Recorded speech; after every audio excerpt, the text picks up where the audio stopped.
Dear friends, আশা করি তোমরা সবাই ভালো আছো। আমিও ভালো আছি। Welcome back to my channel Debashree Dinlipi. তো সন্ধ্যা থেকে কেন তোমাদের প্রশ্ন হতে পারে যে দিদিভাই সন্ধ্যা থেকে কেন ভিডিও স্টার্ট করছে। তো আজকে হলো আমাদের মুড়ি ডে।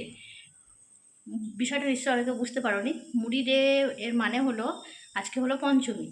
তো পঞ্চমীতে হয় জল দেওয়া ভাত খেতে হবে, অথবা গরম ভাতও খাওয়া যেতে পারে, কিন্তু এই যে অসহ্য গরম, কেউ তো ভাবতেই পারে না গরম ভাত খাওয়ার ব্যাপারে। তো জল দেওয়া ভাত খেতে হবে অথবা মুড়ি খেতে হবে, রুটি তো খাওয়া যাবে না। আর আমাদের বাড়ির মানে কি বলবো, আটা ময়দা জাতীয় যে কোনো খাবারের তো কি বলবো অতিরিক্ত ভক্ত আমাদের বাড়ির লোকজন, কিন্তু সেটা হবে না দুর্ভাগ্যবশত। আমাদের খেতে নেই পঞ্চমীতে। তো সারাদিন পঞ্চমীটা আমি পালন করেছিলাম, মানে ভাত টাত কিছু খাইনি, তো মুড়ি টুড়ি খেয়েই আছি আমি। চিড়ে তো খেতে পারিনি এই গরমে। তো রাত্রে আবার রাত্রেও মুড়ি খেয়ে নেবো অল্প একটু।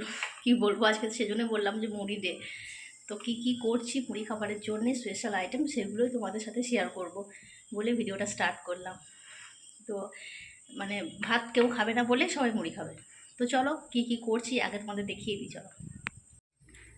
তো দেখো এখানে আছে শসা, আদা আর কাঁচা লঙ্কা, 4টে।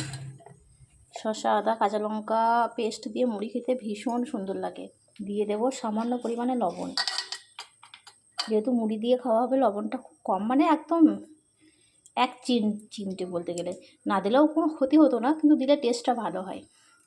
আর দিয়ে দেব 1 চামচ পরিমাণে জল। যেহেতু আদা শসা দুটো থেকেই জল ছাড়বে, তো প্রচুর পরিমাণে জল হয়ে যাবে, তো সেই জন্যে জলটা না দিলেও হতো আর কি, কিন্তু অল্প একটু পরিমাণে দিলাম যাতে বাটাটা খুব স্মুথ হয়। খুব স্মুথ না হলেও ভালো লাগে, একটু চিপড়ে চিপড়ে থাকলেও বাটাটা খেতে ভালো লাগে। তো তোমরা একদিন মুড়ি দিয়ে এইভাবে খেয়ে দেখো, মাখিয়ে ভীষণ সুন্দর লাগে। যারা পেঁয়াজ খাও তারা এই মানে আমাদের মিক্সি বাটিতে পেঁয়াজ টেকে না, তো এর মধ্যে পেঁয়াজও দিতে পারো, বেশ ভালো লাগে। আর মূলো টাইম হলে মূলো দিতে পারো, খুব সুন্দর লাগে। তো চলো এইটা এখন বাটা করে নিই, তারপরে আবার আসছি তোমাদের সাথে কথা বলতে।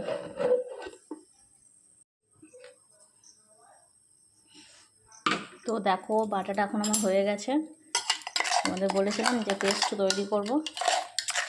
এই একদম দেখো কাঁচা লঙ্কা শসা আছে বলে সবুজ রং হয়েছে না, আদার কালারটা আসেইনি একদম। তো এই 1 চামচ মাখিয়ে মুড়ি খেতে যা সুন্দর লাগে না, দারুণ দারুণ জাস্ট। তো চলো এটা রেখে দিই।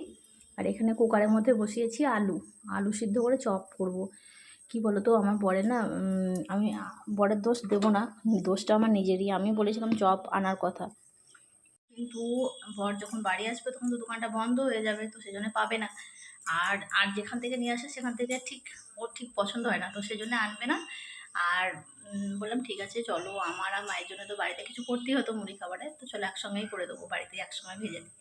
তো চপটা ভেজে নেবো বাড়িতে, তো ওটা বাটা থাকবে, ওটা দিয়ে আমাদের আজকে মুড়ি টুড়ি খাওয়া হয়ে যাবে। তো চলো ভিডিওটা আজকে যতটা পারবো শেয়ার করার চেষ্টা করব, কালকে কমপ্লিট করব। দেখতে থাকো, প্রথমে একটা লাইক দিও, আর কেউ স্কিপ করো না, হ্যাঁ প্লিজ বন্ধুরা, পুরো ভিডিওটা দেখার চেষ্টা করো। আর যতটুকু ভালো লাগবে, যদি পুরোটা দেখতে না পারো ততটুকুই দেখো। আর নতুন বন্ধু যদি কেউ দেখে থাকো, ভিডিওটা যদি ভালো লাগে তো চ্যানেলটা সাবস্ক্রাইব করে পাশে থাকা বেল নোটিফিকেশনটা অবশ্যই অন করে আমার পাশে থেকো। তো চলো কন্টিনিউ আছে, দেখতে থাকো ভিডিও। এখানে দেখো আমি চপটা বানাবার জন্যে আলুটা কুকার থেকে বের করে নিয়ে একটু ম্যাশ করে নিয়েছি, তার মধ্যে লবণ, হলুদ, সামান্য পরিমাণে সবজি মশলা, গরম মশলা, আর যে মশলাটা আমি তৈরি করে রাখি বাড়িতে, জিরে ধনে সমস্ত কিছু, মৌরি মানে গুঁড়ো করে ভেজে গুঁড়ো করে যে মশলাটা আমি তৈরি করে রাখি সেটা একটু দিয়ে দিয়েছি।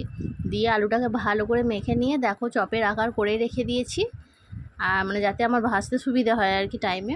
তো এখন 1:30 মতো বেজেছিল, তো এখন থেকে ভাজলে ঠান্ডা হয়ে যাবে, তাই এখনও ভাজিনি। আর এদিকে বেসনটাকেও আমি রেডি করে রেখে দিয়েছি। তো সমস্ত কিছু রেডি করে রাখলে কি হয়, খাওয়ার সময় খুব তাড়াতাড়ি ভেজে দেওয়া হয়। আর এখন দেখো 9:30 মতো বেজে গেছে, এখন আমি ভেজে নিচ্ছি চপগুলো। তো পরে যেহেতু ভয়েসটা দিচ্ছি বলে বলতে পারছি, খেতে কিন্তু খুব টেস্টি হয়েছিল, যদিও নিরামিষ কিন্তু খুব ভালো হয়েছিল খেতে, আর দেখতেও খুব সুন্দর লাগছে। তো এখন গরম গরম ভেজে সবাইকে পরিবেশনটা করে দেবো। আর কি বলো তো, ছোটো মেয়ে যেহেতু শরীর খারাপ ছিল, ও না খেতে পারেনি, একটাও ও খেতে পারেনি। ওর জন্য যদিও আমি রেখে দিয়েছিলাম, কিন্তু তবুও খেতে পারেনি। আর এটা চলে এলাম পরের দিন সকাল। তো তো সেদিন আর ভিডিওটা তোমাদের সাথে কন্টিনিউ করতে পারিনি খাওয়া দাওয়াটা। তো এবার দেখো পরদিন সকালে আমার রান্না বান্না প্রায় অর্ধেকটা হয়েই গেছে। এখন আমি ভাতের ফ্যানটা ঝরিয়ে নেব, তাই আমি কিভাবে ভাতের ফ্যানটা ঝরাই সেটাই তোমাদের সাথে শেয়ার করলাম। তো যেহেতু ঘরে কোনো উঁচু জায়গা করা নেই, তো অসুবিধা একটু হয় বলে দুটো ইট রেখে দিয়েছি, ইটের ওপরে হাঁড়িটাকে বসিয়ে আমি এটা করে নিই। তো এইভাবে আমার সুবিধা হয় আর কি, তো সেটাই আমি করে নিচ্ছি। আর বাকি রান্নাবান্না অনেকটা হয়ে গেছে, কিছুটা পরিমাণে বাকি আছে, তো সেটাও আস্তে আস্তে করে নেব আর কি। আর আজকে যেদিন আমি ভয়েসটা দিচ্ছি সেদিন আমার শরীরটা একটু খারাপ আছে বলে গলাটা হয়তো একটু বসা বসা টাইপের লাগছে। আর এই ফ্যানটা না আমি বেসিনের মধ্যে ঢালি, অনেকে বলে হয়তো প্লাস্টিকের পাইপ, কিন্তু কি বলো তো, আমি না এর সাথে সাথে ঠান্ডা মানে জলটাকে খুলে দিই, কলটাকে খুলে দিই, তাহলে ঠান্ডা জলে আর গরম ফ্যানে মিশে গিয়ে না অতটা ইফেক্ট সৃষ্টি করবে না আর কি, পাইপটা ক্ষতি করবে না। গুড মর্নিং ফ্রেন্ডস, তো দেখতে পেলে হাতের ফ্যানটা ঝরিয়ে নিলাম। আর কি বলো তো, সকাল থেকে অনেকবার চেষ্টা করছি ভিডিওটা স্টার্ট করি, কিন্তু ভিডিওটা হয়ে ওঠেনি। তো চলো এখন কী কী করছি তোমাদের দেখিয়ে দিই। তারপরে দেখো এদিকে ডিম সিদ্ধটা বসিয়ে দিয়েছিলাম।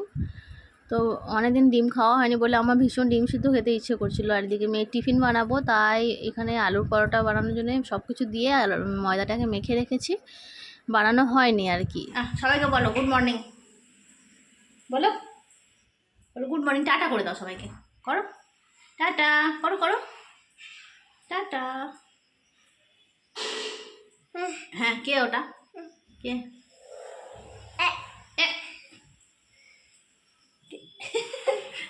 এই সময় আমাকে একটা হামি দিতে তো, একটা হামি দিতে তো, দে দে দে, দিলি না কিন্তু। আর রান্না বলতে দেখো এখানে পটল ভেজেছি আর একটুখানি আলু সিদ্ধ, ওই বাচ্চাদের জন্য হয়ে যাবে আর কি।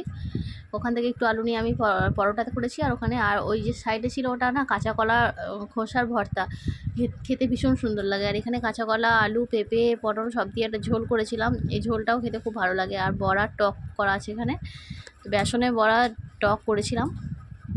তো এই সবই মোটামুটি রান্নাবান্না হয়েছে। আর ওই ঝোলটা না খেতে আমার শাশুড়ি মা ভীষণ পছন্দ করে। তো দেখছো কাশি হচ্ছে। আর ওখানে বাজার নিয়ে এসেছে বর, কিন্তু আমি যেহেতু ব্যাগ থেকে আজার করিনি বলে সবটা দেখতে পাচ্ছি না যে কি কি আছে ওর মধ্যে, পরে তোমাদের সাথে শেয়ার করে দেব। এগুলোকে এখন ধুতে হবে, তো সাইডে কলতলার দিকে রেখে দিয়ে আসবো। আর চলে এলাম দেখো সরাসরি একদম বিকেলে। তো এখন কাটছি কুমড়ো, তো মুড়ি খাবারের জন্যে মানে কুমড়ো সবজি বানাবো। আর রাত্রে রুটি দিয়েও হয়ে যাবে, কাঁচা কুমড়ো খেতে যেহেতু আমার বর ভালোবাসে তাই নিয়ে এসেছে আর কি। আমার না কুমড়ো দেখে একদম মেজাজটা গরম হয়ে গেছে। আর তোমাদের বলেছিলাম যে সবজি আমি দেখাবো পরে, দেখো ধুয়ে একদম জল ঝরিয়ে ঘরের মধ্যে নিয়ে এসেছি। আর এখানকার সবজিগুলোর মধ্যে আমার কাঁচা কলাটা খুব প্রিয়, আমি ভীষণ ভালোবাসি। আর কুমড়ো আমার খুব অপছন্দের সবজি, তাই আমার মানে খুব রাগ উঠছিল আর কি কুমড়োটা বানাতে। আমি একদম কুমড়ো খেতে পছন্দ করি না, সবজি খেতে পছন্দ করি সব কিছুই, কিন্তু কুমড়োটা আমি খাই না।